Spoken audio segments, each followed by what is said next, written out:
Screen पर दिए गए इन सेंटेंसेस को ध्यान से देखिए, खासकर वर्ब्स को। I have been knowing you since childhood.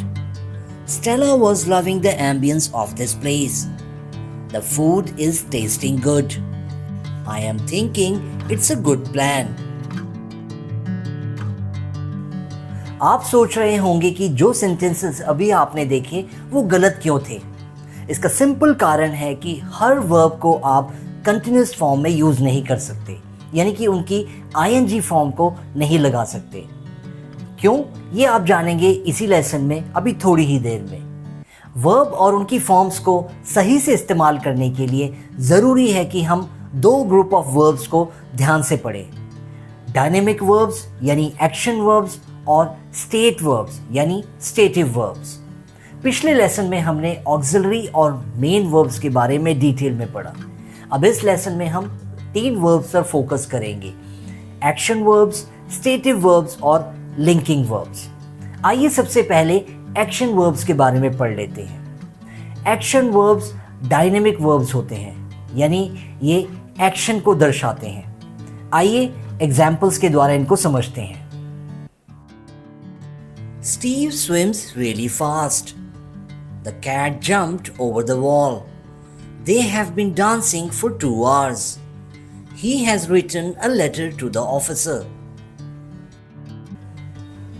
Action verbs हमें सिर्फ फिजिकल एक्शन ही नहीं बताते।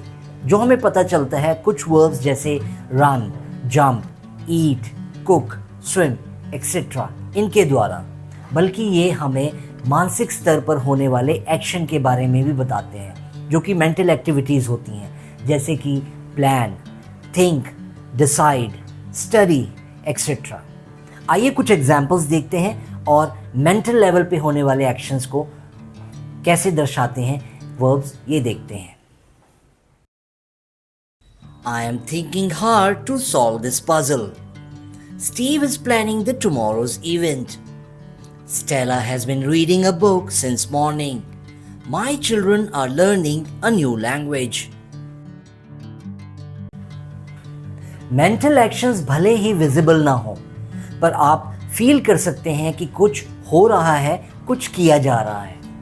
एक्शन वर्ब्स जैसे कि build, create, fix, work, play etcetera, इनको आप हर टेंस के साथ यूज़ कर सकते हैं, स्पेशली कंटिन्यूअस टेंस के साथ। आइए कुछ एग्जाम्पल्स देख लेते हैं। Bob talks confidently. Bob is talking confidently. Bob talked confidently. Mark has been playing since evening. Mark had been playing since evening. Mark will play in the evening. John has been watching the TV for 2 hours. John will be watching the TV when we return home. John will have been watching the TV for 2 hours when we return home. आइए बात कर लेते हैं stative या फिर state verbs की।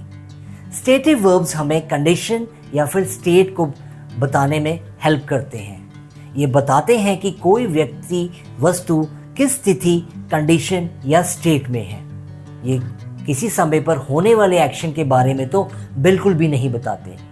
इसीलिए हमें यहाँ पर एक इम्पॉर्टेंट पॉइंट को याद रखना है, वो ये है कि stative verbs generally continuous tenses में यूज़ नहीं होते। ये आपको जनरली दिखाई देंगे सिंपल या फिर परफेक्ट टेंसेस में। इसीलिए जो सेंटेंसेस मैंने आपके साथ शुरू में शेयर किए थे वो गलत थे। आइए कुछ एग्जाम्पल्स देखते हैं ताकि हम इस कॉन्सेप्ट को अच्छे से समझ सकें। I have known you since childhood.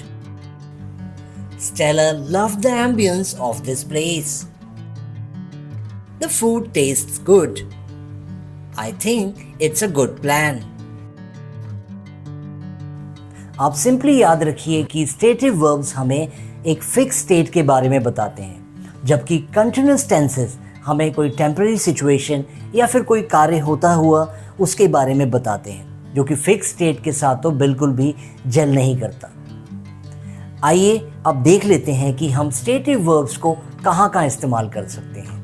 जो सबसे पहला इस्तेमाल है वो ये है कि हम किसी व्यक्ति या वस्तु की स्टेट या कंडीशन को बताने के लिए स्टेटिव वर्ब्स का इस्तेमाल कर सकते हैं। ऐसे में हम वर्ब्स बी, अपीयर, सीम इनका यूज कर सकते हैं। आइए कुछ एग्जांपल्स देख लेते हैं।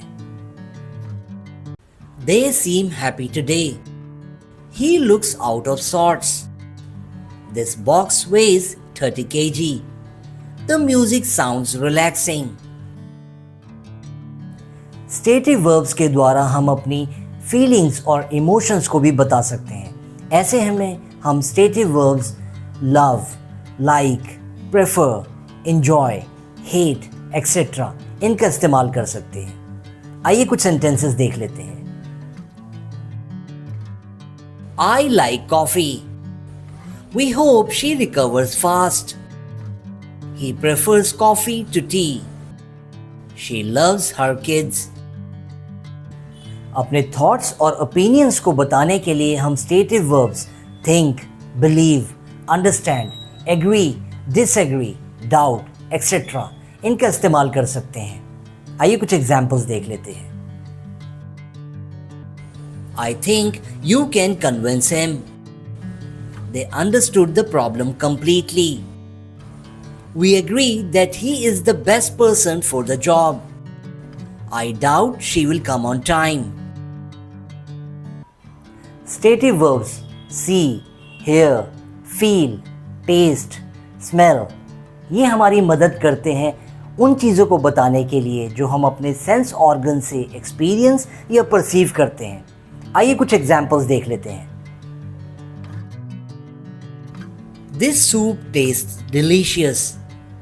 She looks quite upset. You sound confident. I can smell the sweet fragrance.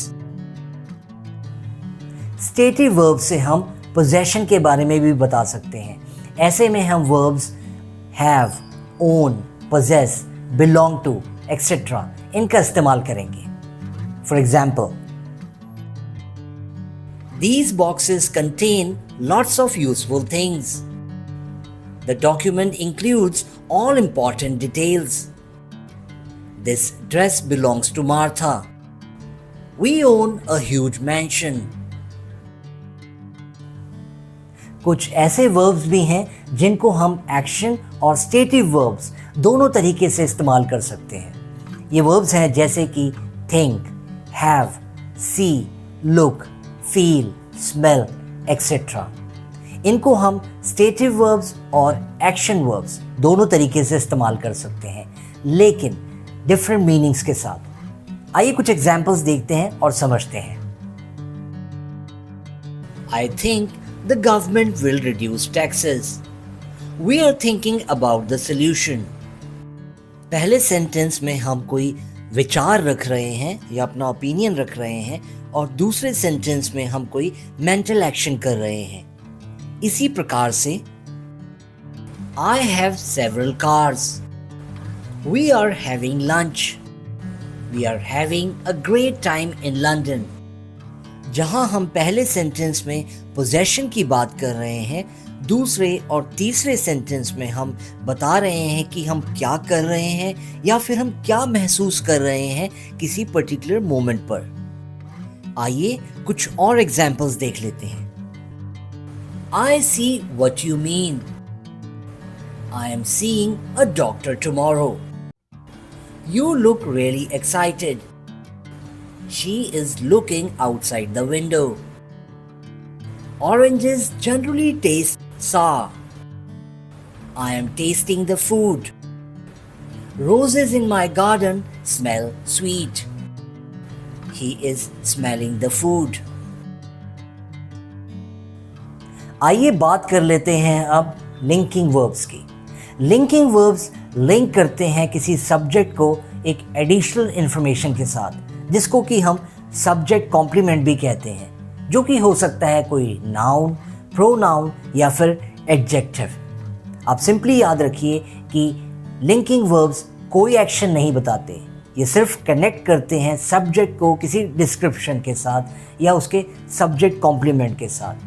Verbs जो लिंकिंग वर्ब्स का काम करते हैं वो हैं बी, और उसकी वेरियस फॉर्म्स, जो कि आप अपनी स्क्रीन पर देख सकते हैं। आइए कुछ एग्जाम्पल्स देखते हैं और समझते हैं। My mother is a teacher. Steve was the captain of our team. I'm disciplined and focused. The flowers are beautiful.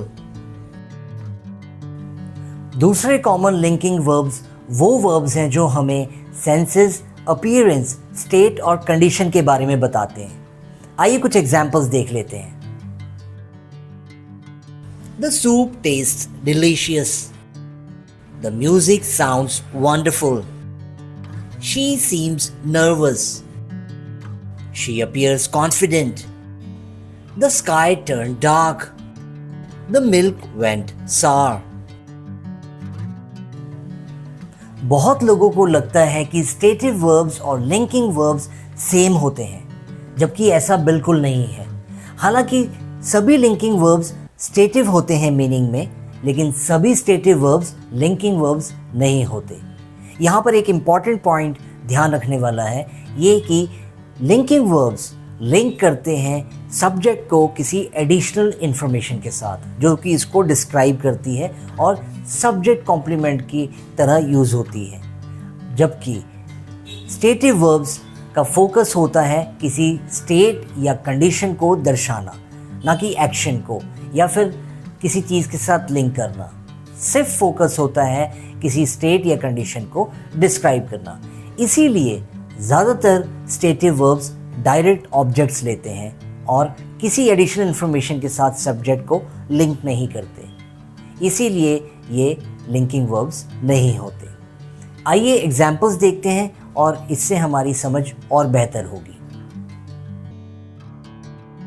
My friends are extrovert and honest. I know my friends well.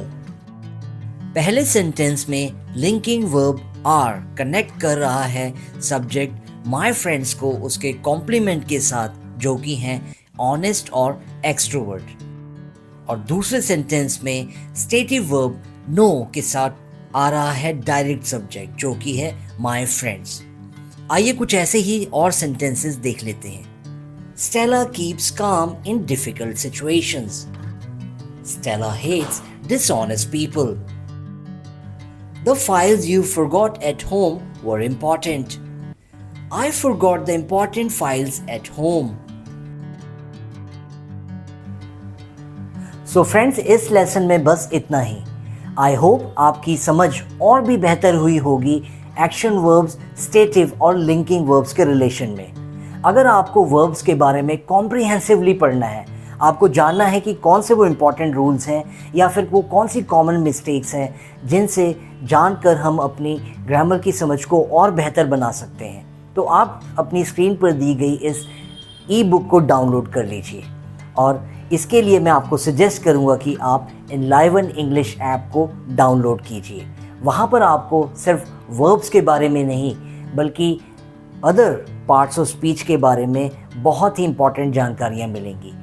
Quizzes, free grammar lessons, tips और specialised courses के द्वारा आप अपने grammar को और भी perfect कर सकते हैं और अपनी कॉमन मिस्टेक्स और उलझनों को, प्रॉब्लम्स को रिजॉल्व कर सकते हैं। अगले लेसन में हम बात करेंगे मॉडल वर्ब्स और इंट्रांजिटिव और ट्रांजिटिव वर्ब्स की। इस लेसन में हमने काफ़ी कुछ कवर किया। पिछले लेसन में हमने मेन वर्ब्स और ऑक्सिलरी वर्ब्स के बारे में पढ़ा। अब बारी है मॉडल वर्ब्स, इंट्रांजिटिव और ट्रांजिटिव वर्ब्स की। तो अगले लेसन में मैं आपके साथ फिर आऊँगा कुछ अधिक जानकारी के साथ, कुछ इंटरेस्टिंग जानकारी के साथ, ताकि हम और बेहतर बन सकें।